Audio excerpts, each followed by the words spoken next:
Tú me avisas del tiempo, por favor, Enrique, que entiendo que Sí, son más o menos 15 minutos y serían hasta las 8:15, lo tengo aquí. Bien, sí, yo voy con ello. gracias.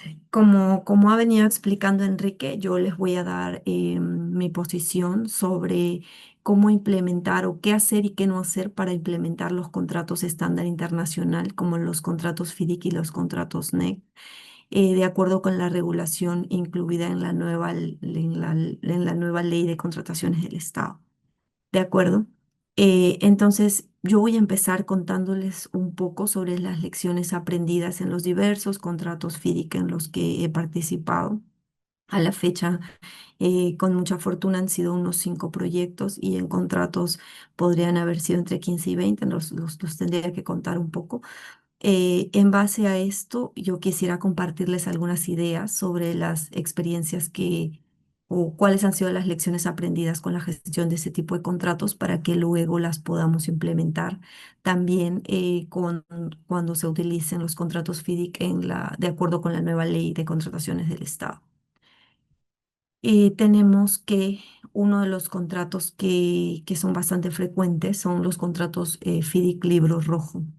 Estos contratos, a ver, antes de decir de qué trata cada contrato, tenemos algunos ejemplos de algunos proyectos que se han ejecutado con contratos FIDIC.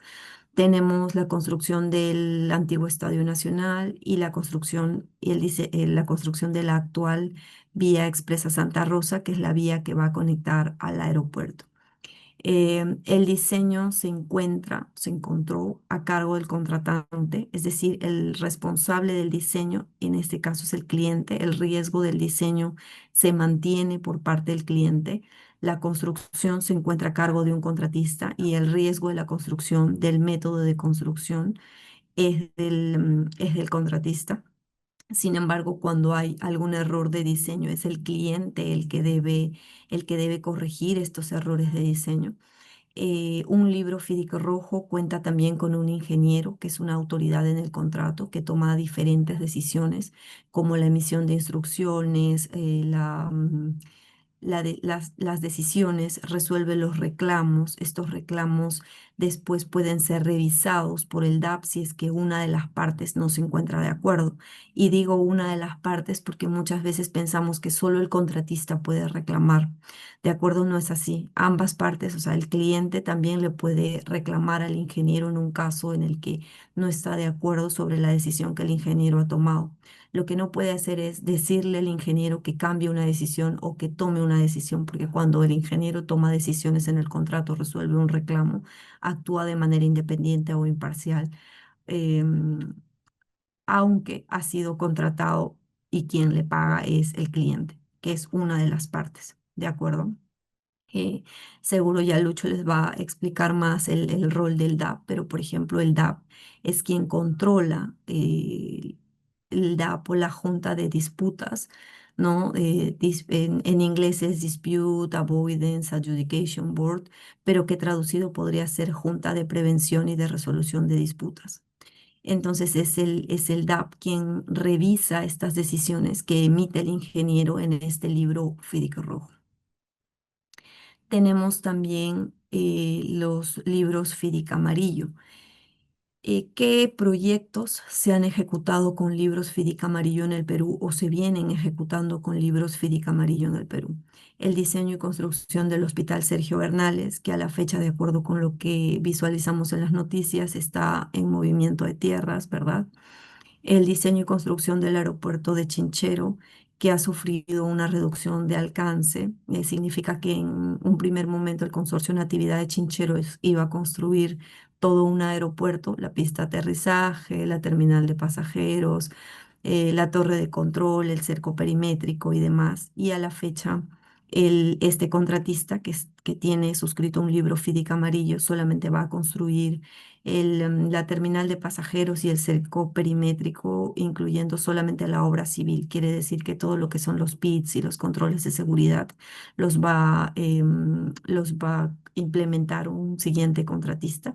Sabemos también por las noticias que está en licitación el resto del aeropuerto y también en otro proceso la concesión de la operación del aeropuerto, ¿de acuerdo?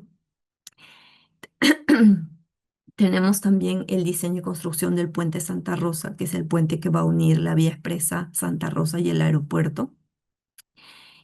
O ¿por qué se clasifican este tipo de contratos? Porque el diseño y la construcción de la infraestructura, sea del puente, sea del aeropuerto, sea del hospital, como estamos viendo en estos casos, se encuentra a cargo del contratista. Entonces, el contratista es responsable del cumplimiento del propósito de lo que ha contratado el cliente. Si el cliente ha contratado un aeropuerto, el contratista es responsable de que ese aeropuerto se entregue como debe funcionar de acuerdo con los requerimientos del cliente y con la normativa, un aeropuerto. De acuerdo, de la misma manera un hospital y de la misma manera el puente. No puede funcionar de manera distinta. En este caso, ¿de qué es responsable el contratante o el cliente? El contratante es responsable de elaborar los requerimientos del cliente o las especificaciones, ¿de acuerdo? Especificaciones en general es un nombre más específico, más detallado para decir que se da mayor información, y requerimientos del cliente se conoce los requisitos en general que establece el cliente. En este caso podemos llamarlo de distinta manera, pero en específico en el libro Física Amarillo lo que el cliente presenta o lo que el cliente entrega al contratista son requerimientos del cliente. Por ejemplo, yo quiero un aeropuerto para que se atiendan vuelos internacionales, eh, con una capacidad de aviones de determinado tipo para determinada cantidad de pasajeros, y puede poner también para cuánta cantidad de demanda espera que ese aeropuerto funcione, ¿de acuerdo? Entre otras cosas.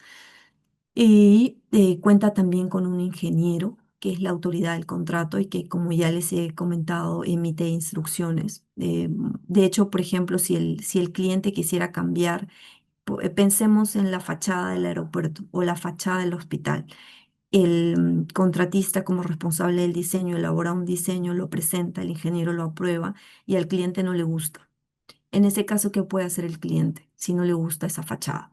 Puede decirle, contratista, ¿sabes qué? No me gusta la fachada, y procede a reemplazar la fachada. O sea, reemplaza la fachada, cámbiamela por esta que me gusta más. No, no lo puede hacer de esa manera. Lo que tiene que hacer es una instrucción al ingeniero, una solicitud al ingeniero, para que el ingeniero haga una instrucción al contratista. El contratista va a evaluar cuánto cuesta hacer ese cambio y lo va a cobrar a través de una variación. Es el ingeniero quien va a emitir una variación diciendo: contratista, te hemos aceptado este diseño, te hemos aprobado este diseño, pero el cliente puede decir, al cliente no le gusta, puede decir, el cliente considera que debería ser de esta forma, o simplemente puede decir, le instruimos que haga el cambio de fachada de acuerdo con los siguientes requerimientos, ¿no? Recordemos que el ingeniero es un equipo técnico especializado y que tiene que entender las instrucciones del cliente, filtrarlas, evaluarlas y trasladarlas al contratista. Y con esta autoridad que tiene el contratista, debe cumplir con estas instrucciones y, en su caso, presentar. Si fuera una instrucción, ¿qué tal si el cliente dijera: veamos, si cambio la fachada, ¿cuánto costaría?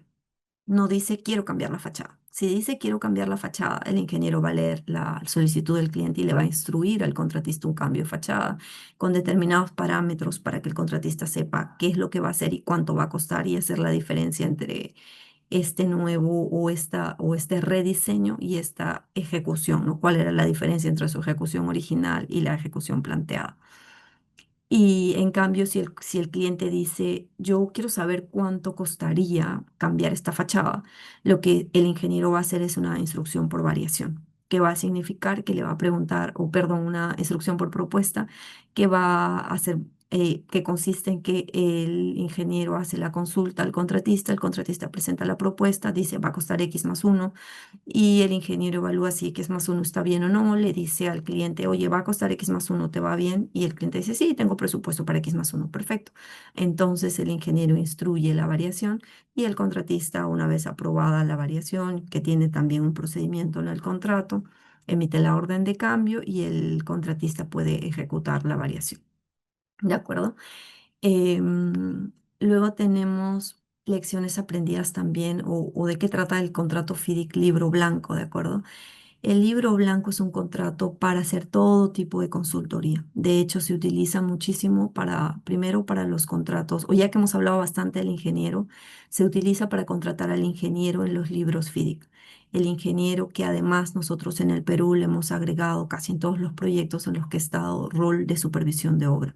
El ingeniero, de acuerdo con el contrato FIDIC, tiene determinadas facultades, pero en el Perú el cliente necesita que el ingeniero además vele o revise o esté en el sitio y haga funciones de supervisión, ¿no? Como por ejemplo la liberación, cuando se va haciendo el diseño, la supervisión va revisando que todos los planos estén conformes, que si está o no el personal clave que debe estar, si se cumplen o no con las medidas de seguridad, ¿de acuerdo? Entonces, en el Perú, además, el ingeniero tiene un rol o se le asigna o se le contrata para hacer funciones de supervisión de obra. Entonces, el libro FIDIC blanco permite hacer este tipo de contrataciones. Contratar al ingeniero FIDIC, que también puede incluir tener el rol de supervisor de obra. También es muy usual contratar libros FIDIC blanco para la realización del diseño. De hecho, a la fecha, el aeropuerto de Chinchero, el resto del aeropuerto que ha sido objeto de la reducción de alcance, pues ha contratado a una empresa de diseño para que haga el resto del diseño del aeropuerto, o sea, la torre de control, la pista de aterrizaje. Previo al diseño debe hacer los estudios y todo lo demás que corresponda a un contrato de diseño se está haciendo con un libro FIDIC blanco. De hecho, toda la fase 2, la fase de estudios de la carretera central, también tiene libros FIDIC blanco, ¿no? Por ejemplo, el contrato para elaborar el EIAD, ¿no? El contrato de diseño, los contratos de geotecnia, de topografía, de tráfico, entre otros.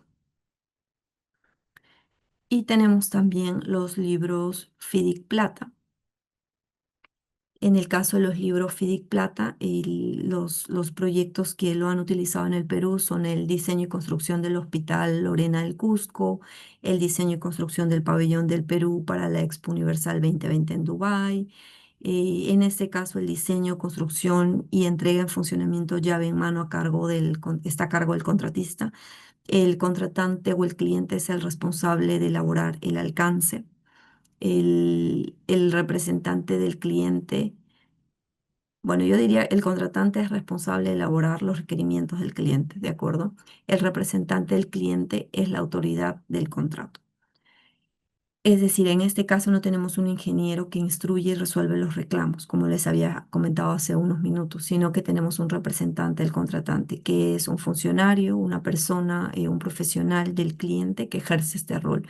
En el caso del proyecto de Pabellón de Perú, que fue un edificio que se construyó en la ciudad de Dubái para que PROMPerú pudiera realizar una exposición. El representante del cliente en un primer momento era el director ejecutivo de PROMPerú. Posteriormente se cambió al coordinador del departamento de Expo Dubai, que era el área que estaba a cargo del proyecto, para que se le diera más celeridad a las decisiones que se tomaban en el proyecto. Bien, y me quedan 3 minutos, si no me equivoco.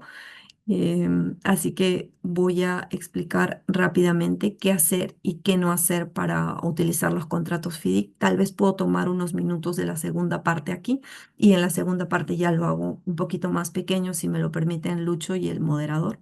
Sí, de Ya. acuerdo, doctor.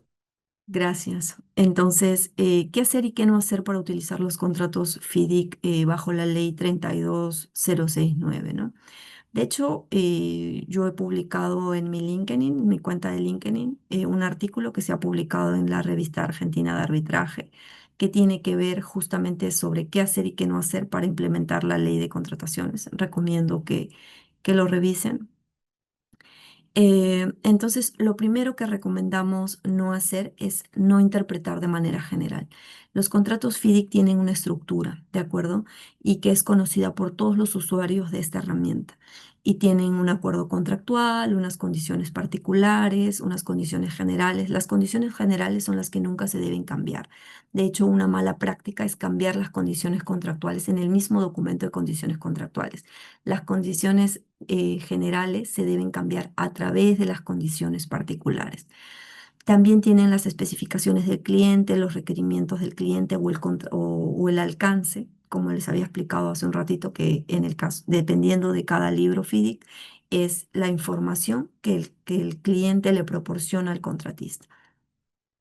También se suele incluir dentro del contrato, dentro de todo el grupo de documentos que forman el contrato, la propuesta técnica económica del contratista y otros documentos que se consideren importantes, ¿no? Entonces, eh, no hay que interpretar de manera general. No hay que interpretar de manera general la ley, ¿de acuerdo? O sea, hay que revisar que el contrato tenga toda esta estructura y que el cliente en las condiciones particulares haya incluido las disposiciones que son aplicables a los contratos estándar, porque hay disposiciones específicas en la ley que son aplicables a los contratos estándar. Entonces, ni el contratista ni el cliente podrían entender que se aplica por default cualquiera de las otras disposiciones de la ley.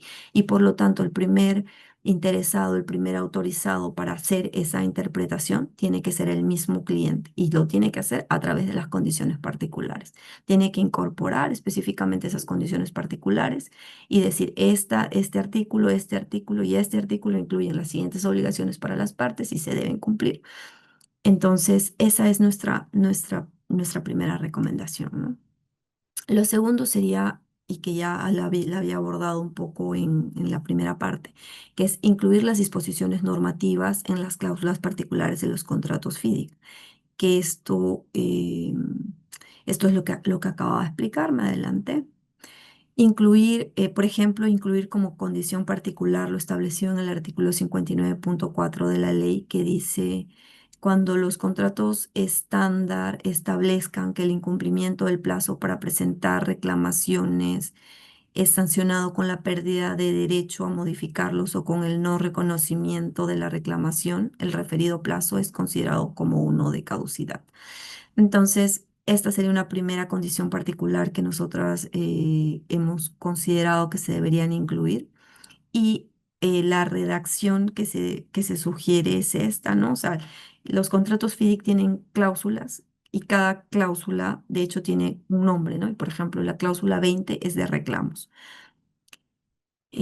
Por lo menos en la versión 2017 incluye los reclamos tanto para el contratista como para el cliente. En la versión 99 estaba en la 2.5, si no me equivoco, los reclamos del cliente. Pero bueno, esa es una primera inclusión que haríamos, ¿no? Luego también incluiríamos como condición particular lo establecido en el artículo 64.7 de la ley, que nos indica que cuando se utilicen contratos estándar, las modificaciones que incidan en el monto contractual no pueden exceder el 50% del valor de presupuesto consignado en el expediente técnico o en el monto del contrato de obra, ¿no? Y aquí consideramos que esta sería una segunda condición particular por incluir. Y también sugerimos una inclusión que es una modificación a la cláusula 13, que es la cláusula 13 de variaciones, en la cual ponemos, ¿no? El ingeniero en su registro de órdenes de cambio contabilizará el incremento del precio del contrato, el cual no podrá exceder el 50% del precio del contrato. Una vez que las órdenes de cambio hayan igualado el 50% del precio del monto del contrato, el ingeniero cerrará el registro de órdenes de cambio. Pero al margen de cerrar este registro, lo que no se puede eliminar es la realidad, ¿de acuerdo? Entonces, ¿qué va a pasar? ¿Qué va a pasar? Y eso en ese supuesto no se ha puesto la ley, pero ¿qué va a pasar cuando se exceda de este 50%, ¿no? De hecho, con este 50%, el Estado debería tener una previsión presupuestal por este monto, ¿no? Si bien va a tener una certificación presupuestal como cliente por un monto que es el precio del contrato, va a tener también que tener una previsión presupuestal por este monto, porque va a ser el monto en el que ya la ley está diciendo que el contrato se puede incrementar. De hecho, siempre hay que tomar previsiones para controlar que el precio del contrato no se incremente sin justificaciones. ¿De acuerdo? Pero sí han habido omisiones y se necesita cumplir con el propósito del contrato, con la finalidad del contrato, sí se deben emitir todas esas órdenes de cambio que sean necesarias, todas esas variaciones que sean necesarias. Entonces, si el cálculo se ha hecho mal, por ejemplo, en un FIDIC rojo y y pasa que se va a exceder más del 50%, pero esa variación va a ser necesaria, seguramente ese va a ser un caso que va a ir al DAP para que el DAP resuelva y vea cómo es que va a controlar. Y si el DAP no se considera competente, seguramente va a tener que llegar en su momento al arbitraje, que debería ser la última instancia y que estaría reservada para el final del proyecto. Por lo tanto, obliga a que el DAP tome una decisión para la continuación del proyecto, porque no se puede eliminar la realidad, ¿de acuerdo? O sea, por más que el ingeniero no los pueda aprobar, esto puede ir por un reclamo y el DAP tendría que resolver. Ay, un segundo, se movió mi mouse. ¿Dónde estoy?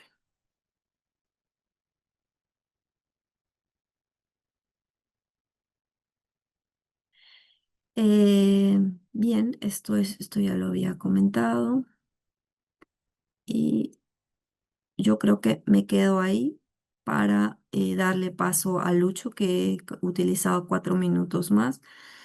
Entonces, simplemente por el momento concluir que algo que no se debe hacer es interpretar de manera general las disposiciones de la Ley de Contrataciones del Estado y utilizar el mismo esquema de los contratos FIDIC para poder plantear las modificaciones que correspondan y que deben incorporarse de acuerdo con el mandato de la ley.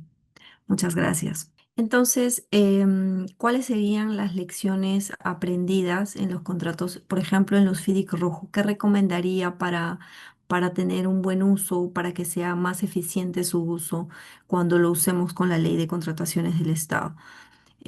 Una de las cosas que recomendaría es detallar el procedimiento de revisión del diseño cuando hay cambios, los procedimientos de variaciones. Hay variaciones en las que el ingeniero puede tomar una decisión porque no afectan en el diseño y hay otras que el ingeniero solo no puede tomar una decisión, sino que tiene que consultarle al cliente, porque como bien sabemos, los clientes no diseñan directamente, sino que además tienen subconsultores que se pueden contratar con estos FIDIC blancos que se encargan y que tienen una responsabilidad del diseño y que tienen una póliza de responsabilidad profesional.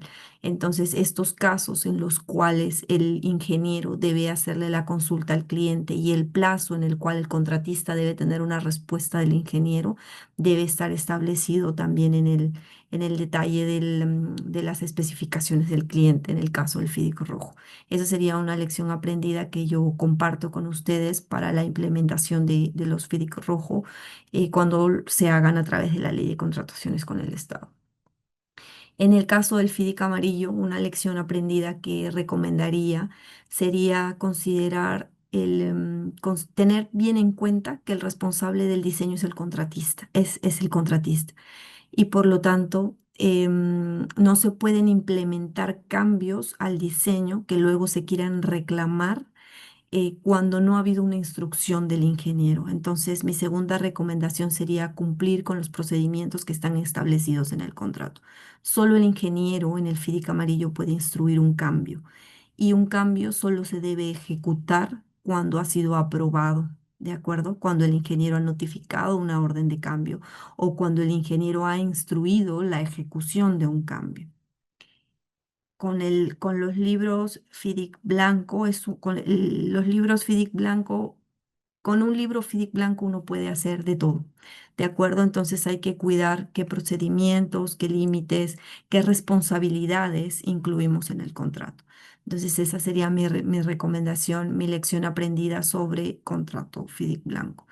Respecto de los contratos FIDIC plata, yo recomendaría considerar esta es una recomendación más que para el cliente, para el contratista, pero también repercute en el cliente y es verificar qué cosa estamos pidiendo, que lo que pidamos sea objetivo, sea cuantificable, sea costeable, se le pueda asignar a todo un costo.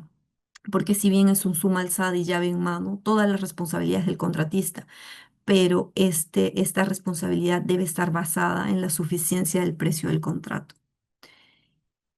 Y por último, yo haría la recomendación general de que antes de que empecemos a utilizar los contratos FIDIC o los contratos NEC, realicemos una capacitación constante, participemos de estos congresos, seminarios, webinars que permitan que otros profesionales nos puedan compartir información, unirnos a las capacitaciones oficiales también de las instituciones como FIDIC, como NEC Contracts o NEC Contracts, DRBF, entre otras, Aldec, por ejemplo, que también está haciendo bastantes webinars. Bueno, CAE, que también está haciendo estos webinars, ¿de acuerdo? Entonces, unirnos a todas las instituciones que están haciendo estas capacitaciones para poder seguir aprendiendo estos contratos y utilizarlos bien y utilizarlos de acuerdo con las reglas con las que deben ser utilizadas. Por ejemplo, o sea, sería... pensaría bastante si me encontrara en el futuro con un contrato que ha sido modificado en sus condiciones generales, porque ya sabemos que un contrato estándar no puede ser modificado en el mismo documento de condiciones generales, sino que debe ser modificado a través de las condiciones particulares. También sugiero revisar los documentos oficiales, porque algunas veces recibimos contratos, por ejemplo, no voy a decir, pero financiados por los bancos y que realmente están bastante distintos a los que son los modelos oficiales. Entonces, si queremos aprender correctamente sobre cómo ejecutar un contrato, podemos comprar los modelos estándar que están en la web, tanto de FIDI como de NEC, ¿de acuerdo? Ahora ya NEC tiene una página, se tiene la página web y en la página web hay una parte específica que dice NEC en Perú y podemos entrar a esa página y podemos leer en español toda la información que tiene de la página de NEC Contracts para el Perú y también podemos comprar las traducciones oficiales que se tienen y las guías oficiales que se tienen sobre los contratos. Y esa es otra recomendación, utilicemos las guías. Generalmente todos estos contratos estándar tienen guías y se saben cuáles son las interpretaciones, entonces no nos pongamos creativos, ¿de acuerdo? Y por último sería consultar, escuchar las lecciones aprendidas e implementarlas. Y muchas gracias a CAE y a Lucho por compartir y bueno, gracias por la oportunidad a todos.